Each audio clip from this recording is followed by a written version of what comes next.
So I did this thing today, you guys, and I took total inspiration from Prettylilmzgrace olive green gold look, and I had to recreate it. I'm absolutely in love with this stunning look.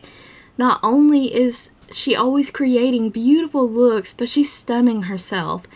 And I've been watching her for probably 8 years, no joke, and I absolutely love her. So we're going to recreate one of her looks today. And we're going to start by using the AOA Studio eyeshadow primer. And we're going to use the Amuse palette in Temptress. And I found this on Shop Miss A. And I would describe this shade that I'm about to pop in my crease transition area a mustard brown. So a brown that kind of has a yellow undertone. And I'm going to sweep this in the crease area and kind of patting it too, just to build up the color to where I want it to be. And I don't have the same exact products that she did in her video, so I just pulled all the shades close as I could get them to the shades that she was using out of my collection. So we're going to be using the Too Faced Glamour To Go little palette kit here, and we're going to use that olive green and apply it all over the lid and slightly above the lid. You'll be able to tell in a minute. And of course we're going to blend those two together. So I tried to do as close to the colors as she had and do the same exact thing she did. Of course we're going to blend that down, and I just keep adding color, blending. You notice that a lot in my videos. And this is the 120 version 3. And we're using that beautiful, beautiful olive matte green. I would also describe this color as being a baby poop green. Yeah, all you mommies out there and ladies who have been around lots of babies, yes, you know what I'm talking about. Anyways, I popped that in the outer corner. It's absolutely beautiful.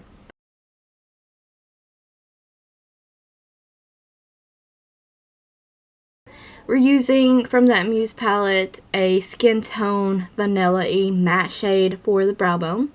We're going to highlight that area. Blend all the shades together. And we have that. Even that looks like a beautiful goldeny green look, and I love it. So from Maybelline, we're using Gutsy Green's palette from their iStudio line. Not entirely sure if you can get this anymore, but we're just picking up that beautiful turquoise color.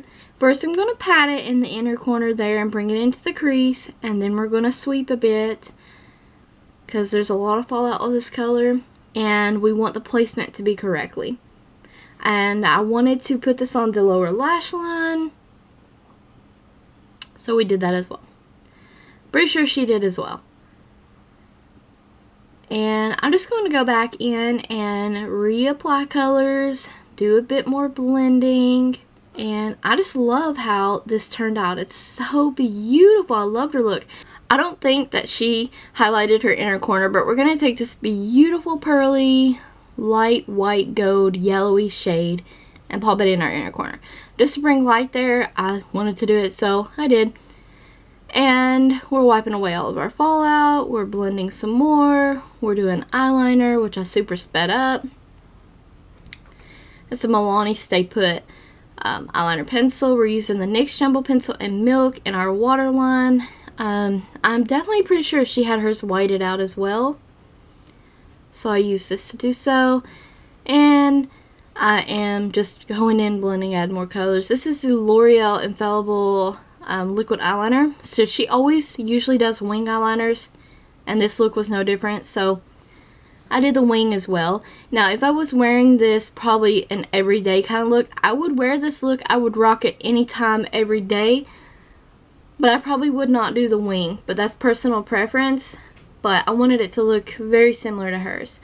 And we're using the AOA Studio Hyper Lash Mascara set.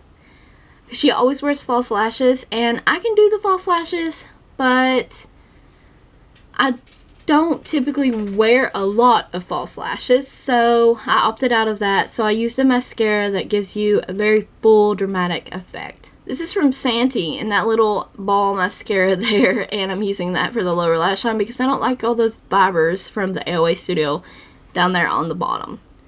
That's the finished look. The lip she done was nude, and I have Maybelline's Nude lipstick, very similar to the one she used. And I'm also using a Covergirl lip lava because I personally wanted a glossy finish. So yes, that's it. Hope you guys enjoyed it. I had a blast recreating this little look. Stay tuned for more recreations. I've been really into recreating looks lately and drawing tons of inspiration from lots of beautiful ladies out here on YouTube. I hope you found the tutorial helpful. Thank you guys for watching. Don't forget to subscribe and ring the bell if you haven't already.